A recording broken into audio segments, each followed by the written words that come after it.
kayu adalah sumber bahan api. Di Malaysia sebelum tahun 80-an, penggunaan kayu api adalah banyak digunakan di sana sini. Saya sendiri sebagai orang kampung pernah merasakan masak guna kayu api, cari kayu api untuk masak. Kebergantungan orang ramai terhadap kayu api begitu tinggi untuk masak dan sebagainya, aktiviti-aktiviti yang lain. Namun apabila ditemui arang batu, penggunaan arang batu cukup meluas untuk industri. Penggunaan arang batu untuk jentera-jentera yang besar lebih banyak digunakan. Kereta api, jentera-jentera berat dan sebagainya menggunakan arang batu sebagai sumber tenaga. Dan arang batu adalah merupakan sumber asli hidrokarbon yang berasal daripada timbunan tumbuh-tumbuhan yang tertimbus di bawah lapisan endapan ataupun lumpur.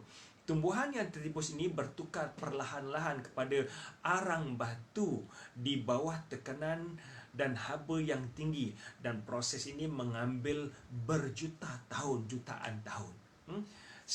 Penggunaan, walaupun kayu api masih lagi digunakan ketika itu, tetapi penggunaan arang batu secara meluas digunakan, terutamanya untuk jentera-jentera berat. Bahkan kapal yang berlayar di laut ketika itu juga menggunakan arang batu untuk menghasilkan tenaga menggerakkan kapal. Namun apabila petroleum ditemui, penggunaan petroleum begitu meluas. Petroleum adalah merupakan sejenis cecair gelap yang pekat yang terdapat di dalam perut bumi yang juga dipanggil emas hitam. Perkataan petroleum kali pertama digunakan pada tahun 1546 oleh seorang saintis daripada Jerman, George Bohr, pada tahun 1546 pada kurun ke-16. Beliaulah yang mula menggunakan perkataan petroleum.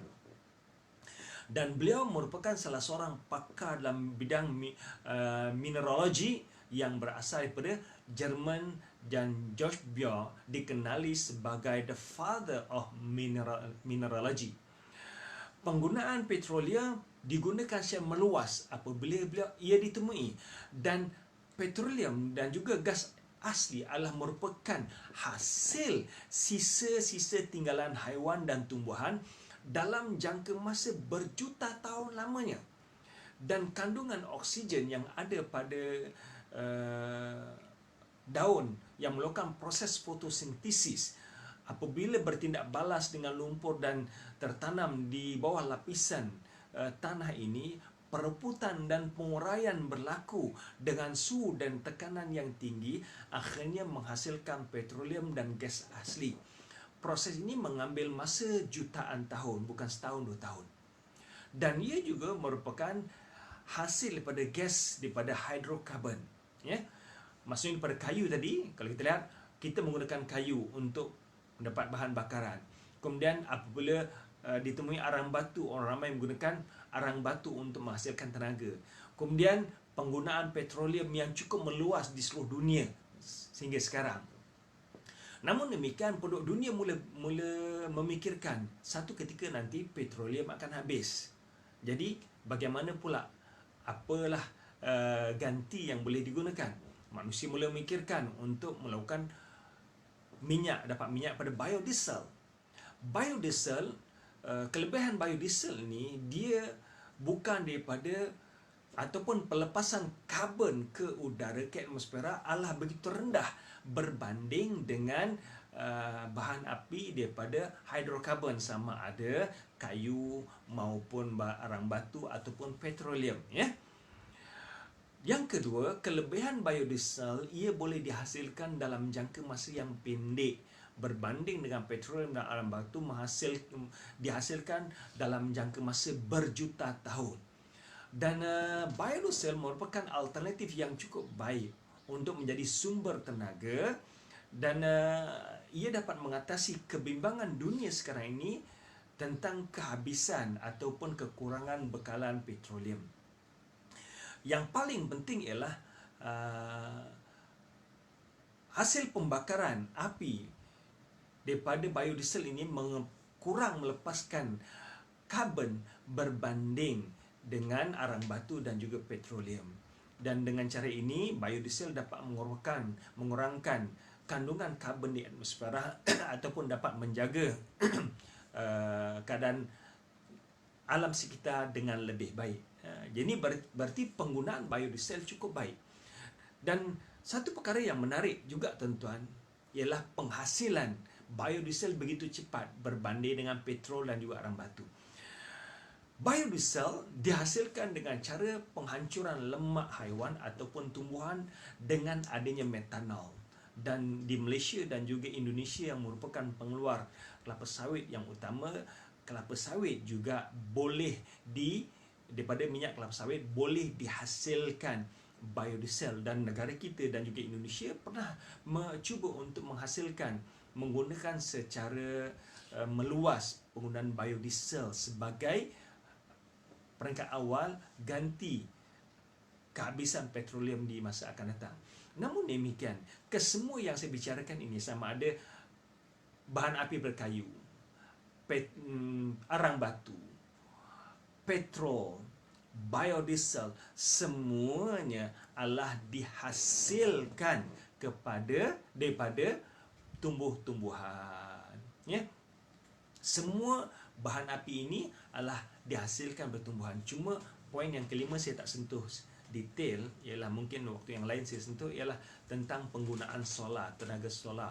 Al-Quran menjelaskan dalam Al-Quran menjelaskan tentang matahari lebih kurang 33 kali. Dari sini boleh kita fahami bahawa matahari boleh kita gunakan sebagai sumber tenaga, dan sekarang ini tenaga solar dah mula banyak digunakan di seluruh dunia sebagai ganti untuk penggunaan tenaga yang lebih kekal dan juga lebih menjaga alam sekitar, sebab tidak ada pembebasan karbon dan penggunaan solar. Namun keempat perkara yang sebutkan tadi, sama ada penggunaan kayu ataupun arang batu, petrol dan biodiesel, adalah merupakan sumber asasnya daripada tumbuh-tumbuhan. Apa kaitan dengan Al-Quran? Tuan-tuan sekalian, tuan-tuan dah saya baca surah Yasin, terutamanya pada hari Jumaat kita baca surah Yasin, dan ramai di kalangan kita yang hafal surah Yasin ini, di mana Allah SWT menjelaskan alladzi ja'ala lakum minasyajaril akhdari naran fa idza antum minhu tuqidun. Alladzi ja'ala lakum minasyajaril akhdar, dialah Allah SWT yang telah menjadikan daripada tumbuhan yang menghijau naran, bahan api. Zaman turunnya Al-Quran, orang memahami ayat ini dengan memahami bahawa kayu-kayu api ini dibakar dan daripada itulah kita dapat bahan api. Ya? Tetapi kalau kita perhatikan sedetail ayat ini, dialah Allah SWT yang telah menjadikan daripada sumber pokok yang menghijau bahan api. Faida antum minhu tuqidun, daripada bahan api yang daripada tumbuhan menghijau inilah kamu dapat bahan api, dan dari situlah kamu dapat nyalaan api. Ya? Mungkin di zaman Nabi Muhammad orang tak terjangkau fikiran wujudnya petroleum yang menjadi bahan api. Zaman Nabi Muhammad mungkin orang tak terjangkau adanya biodiesel yang boleh menjadi bahan api. Namun zaman kita ini penggunaan biodiesel yang meluas, penggunaan petroleum dan juga arang batu yang masih lagi digunakan secara meluas sebagai bahan api, bukan hanya kayu yang dibakar, selari dengan apa yang Allah sebutkan dalam surah Yasin, bahawa sumber bahan api adalah pada tumbuh-tumbuhan yang menghijau. Demikian juga dalam surah Al-Waqi'ah, Allah SWT menjelaskan afara'aitumun nara allati turun, wahai manusia, tidakkah kamu lihat api yang kamu nyalakan? A'antum ansya'tum syajarataha am nahnul munsyi'un? Apakah kami yang menumbuhkan pokok tersebut ataupun kamu yang menumbuhkan pokok? Tuan-tuan sekalian, mungkin ramai di kalangan kita yang ada pengalaman menanam pokok. Tak kiralah pokok bunga ke di pasu, pokok serai, pokok pandan yang kita gunakan hari-hari ataupun biasa kita gunakan untuk masakan, ataupun pokok buah-buahan. Berapa ramai yang di kalangan kita yang ada pengalaman menanam pokok, tetapi pokok yang kita tanam tak tumbuh, tak hidup pun. Berarti yang menumbuhkan dan menghidupkan pokok ini bukan kuasa kita. Sebab itulah Allah SWT menjelaskan, Aantum ansya'tum syajarataha am nahnul munsyun. Apakah kamu yang menumbuhkan pokok ini ataupun kami yang menumbuhkannya? Dan berbanyak tumbuh-tumbuhan yang melata di muka bumi ini. Tumbuh sama ada di hutan-hutan dara, hutan tebal ataupun di kawasan tumbuhan yang melata, rumput rampai dan sebagainya, tumbuh tanpa kita tanam. Dan Allah jelaskan dalam ayat yang ke-71 tadi, afara'aitumun nara lati turun. Apakah tidak kamu melihat? Afara'aitumun nara lati turun. Tidakkah kamu lihat api yang kamu nyalakan? Daripada mana api ini? Allah sebutkan daripada tumbuh-tumbuhan yang Allah tumbuhkan. Allahu Akbar, tuan-tuan. Bagaimanakah Nabi Muhammad SAW dapat menjelaskan bahawa daripada tumbuhan ini menjadi sumber bahan api, walaupun tidak dijelaskan tentang arang batu, petrol. Daripada petrol terdapat berbagai-bagai gas, ya. Saya tak dapat menjelaskan detail. Daripada petrol ataupun emas hitam ini dapat banyak jenis gas yang dapat dihasilkan, sama ada minyak petrol, minyak benzin, kerosin dan juga gas asli yang kita gunakan untuk memasak di rumah. Alhasil pada petrol dengan dihasilkan mengikut suhu yang berperingkat. Suhu yang berperingkat menghasilkan jenis minyak gas yang berbeza-beza. Semuanya ini alhasil daripada tumbuhan. Dan yang terakhir di zaman kita ini, penggunaan biodiesel adalah penguraian secara kimia sama ada lemak haiwan ataupun lemak tumbuhan untuk kita menghasilkan tenaga biodiesel. Subhanallah. Kesemua kesimpulan yang boleh kita ambil di sini adalah hasil bahan api daripada tumbuhan yang menghijau yang tumbuh di muka bumi ini, dan Allah telah pun jelaskan kepada kita semua 1400 tahun yang lalu. Tuan-tuan sekalian, dalam kesempatan yang ringkas ini saya tunjukkan dua contoh dalam bidang geografi mukjizat Al-Quran yang baru ditemui pada abad ini, pada kurun ini, pada abad ini, pada kurun ini.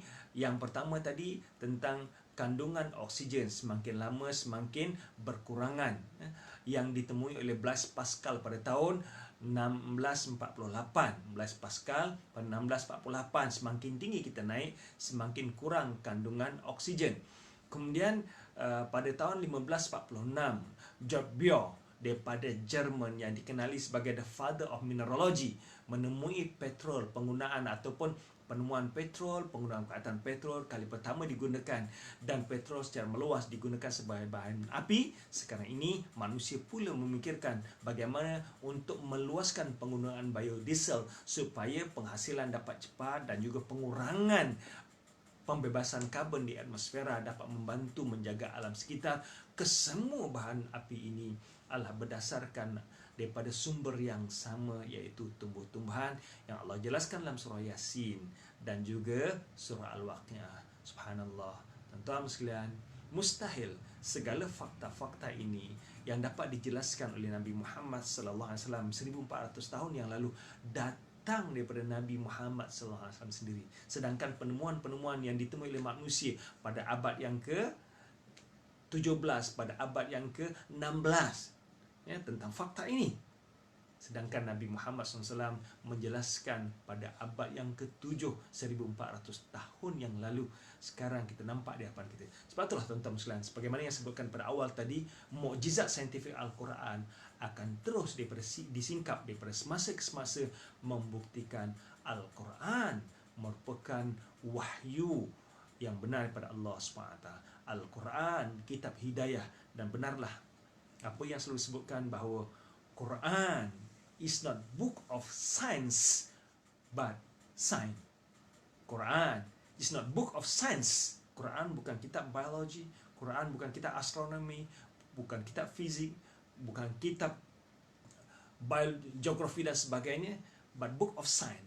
Tetapi ialah sains, tanda-tanda kebesaran Allah SWT. Syukur kita umat Nabi Muhammad, umat yang terakhir, memiliki mukjizat yang diwariskan oleh Rasulullah SAW pada kita, dan mukjizat Al-Quran akan berterusan hingga hari kiamat. Moga-moga kita dapat jadikan Quran sebagai panduan hidup kita seharian. Moga-moga kita dapatkan jadikan amalan untuk terus membaca Al-Quran